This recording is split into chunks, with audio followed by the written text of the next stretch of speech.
Vamos a tener 5 candidatos en esta elección presidencial del 22 de octubre. Una de ellas es Miriam Bregman, candidata del Frente de Izquierda, que está con nosotros. Gracias por venir. ¿Cómo estás? Muchas gracias a ustedes por la invitación. Y bueno, muy graciosos los muñequitos que han hecho. ¿Te habías visto ahí saltando? Con un saquito rosa. Te debe costar, esto primero que decía yo, hay 5 candidatos en esta elección presidencial. A veces pareciera que hay 3. Sí. ¿Cómo haces para intentar, decir, ojo que hay 5? Bueno, es una gran pregunta porque había 27 listas. Fue una elección históricamente muy dispersa, o sea, no se había dado en los últimos años que hubiese tanta cantidad de listas y fueron los que votaron, los que colocaron a 5 candidatos en las generales. Entonces me parece muy importante, agradezco la invitación, porque la verdad es que hay 5 opciones en estas elecciones, 5 candidaturas. Nosotros tenemos una visión, por supuesto, muy diferente del resto de las opciones que se presentan y tenemos que estar representados y tenemos que tener esa voz porque, como decimos, nuestra postura es completamente diferente a las demás candidaturas que hoy se presentan, que han quedado. Yo lo resumo en ni sometidos ni cómplices. Ni sometidos. Ni sometidos ni cómplices, porque creo que se pelean por quién se somete más al Fondo Monetario. Sergio Massa está llevando la ruta del FMI, Milei le retruca y dice, yo voy a hacer un ajuste más grande. Voy a hacer un ajuste más grande, todo a costa del pueblo, ¿no? Porque digamos quién paga las consecuencias de ese acuerdo con el fondo y de ese sometimiento. Y la complicidad con los grandes empresarios que han ganado como nunca en los últimos años, siguen remarcando los precios. El aumento de la carne es obsceno, no tiene nombre en un país como la Argentina, que un jubilado o una jubilada vaya a comprar de un bife para poder comer una costeleta. Es decir, estamos en una situación muy crítica y creo que la izquierda no solo tiene que representar en esta elección, que es una elección nueva desde mi punto de vista, por lo que señalaba antes, tiene que representar al votante de izquierda, sino que tenemos que agruparnos y dar un fuerte mensaje, que no todo giró a la derecha, que somos muchos y muchas los que nos oponemos al sometimiento al Fondo Monetario, que somos muchos y muchas las que no vemos tan gracioso a Milei, esto que dice Bernie, bueno, le armamos las listas. A mí me parece una barbaridad. Es una barbaridad. ¿Cómo que le armaste la lista para que Villarruel sea la vicepresidenta más votada de la Argentina? Entonces, sin complicidades, sin sometimiento, en una situación social totalmente crítica, me parece que la izquierda tiene que ser una voz muy potente en esta campaña y en las elecciones, porque, si me dejan agregar un detalle más, veo el escenario político dando un vuelco. Las 2 grandes coaliciones que vienen gobernando están estalladas. Todos sabemos que después de octubre, noviembre, no tienen destino, están estalladas. Vimos las peleas abiertas durante este tiempo. Massa hace un anuncio, no lo apoyan ni los propios. Más allá de las deficiencias del anuncio, lo que quieras, no tenés ni tu propia coalición en campaña que te apoye. Bueno, ni que hablar de la guerra abierta en Juntos por el Cambio, ¿no? Tenemos un surgimiento de Milei, entonces que la izquierda tenga una muy buena representación me parece un mensaje político que excede a la propia izquierda y que se torna en una voz muy potente para lo que viene, gane quien gane. Vos nombrabas recién a Victoria Villarruel, la candidata a vicepresidenta de Javier Milei. Habrás visto, en las últimas horas se conoció a partir de una denuncia. Tenemos la imagen para mostrar, ahí la estamos mostrando.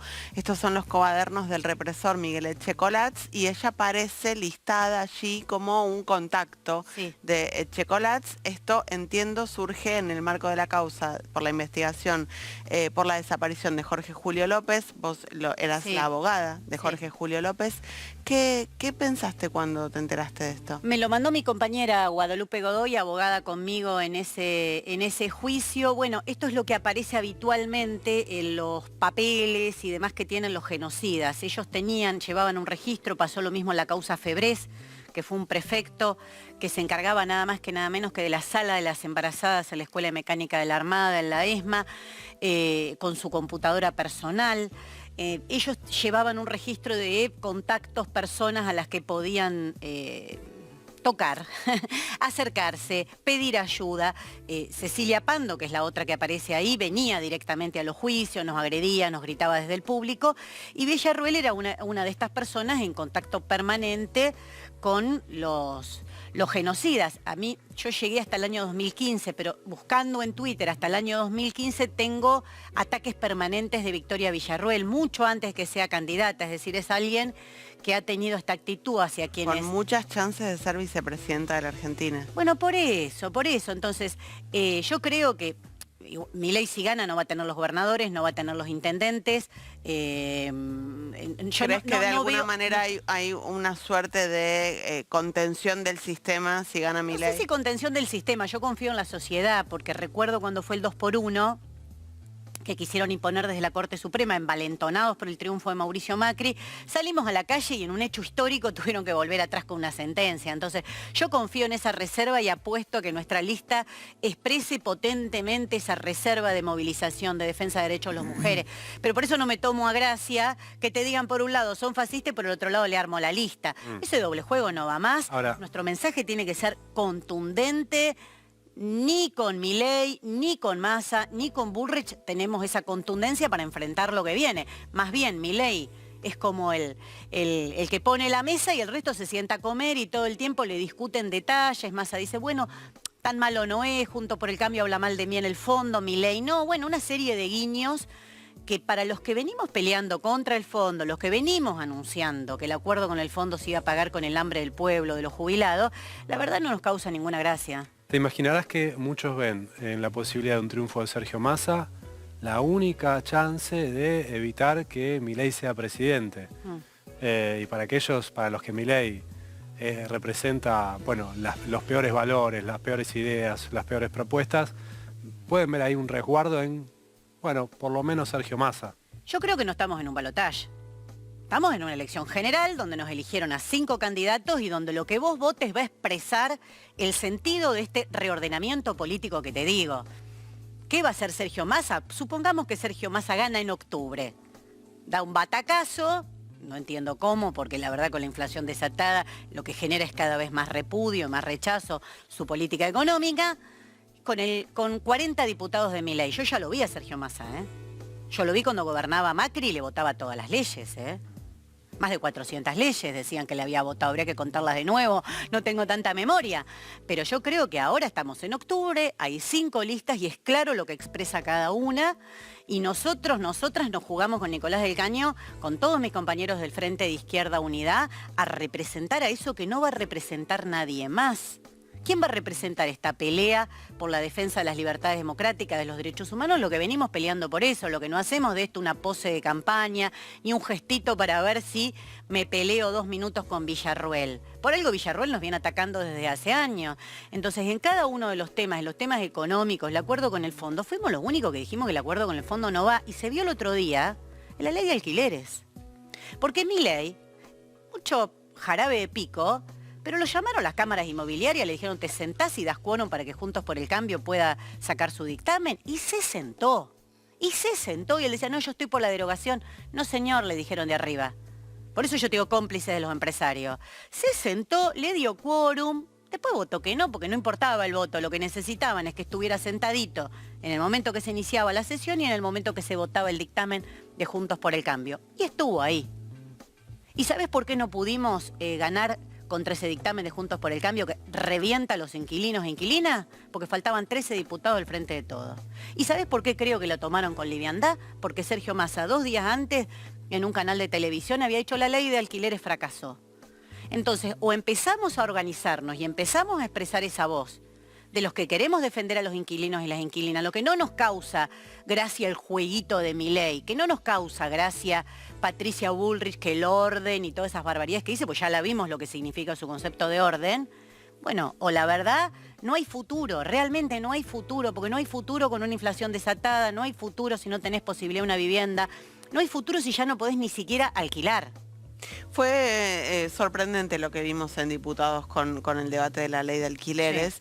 Sí. Vos en algún momento habías logrado buen diálogo con el bloque de, en su momento, el Frente para la Victoria, después del Frente de Todos, sobre todo durante el gobierno de Mauricio Macri. Ahora, después de este faltazo de 13 diputados, diputadas, que podría haber garantizado frenar el dictamen de Juntos por el Cambio, ¿pudiste volver a hablar con ellos? No. la verdad que no hablé después de eso. Fui a alguna comisión, sí, fui a una terrible de blanqueo de capitales, que es otro tema que se viene próximamente en el Congreso, donde los propios funcionarios dijeron es un blanqueo más, muy parecido al que hizo Macri, así que creo que está bastante saldada la discusión. Pero lo que pasó en el gobierno de Macri es algo que tenemos que volver a tener presente. Porque en ese momento, lo dijo Emilio Monzó, que era el presidente de la Cámara de Diputados, dijo si pudimos conseguir las leyes que queríamos es porque los gobernadores se pintaron de amarillo. ¿Y eso qué significa? Que sus diputados y senadores le votaban las leyes.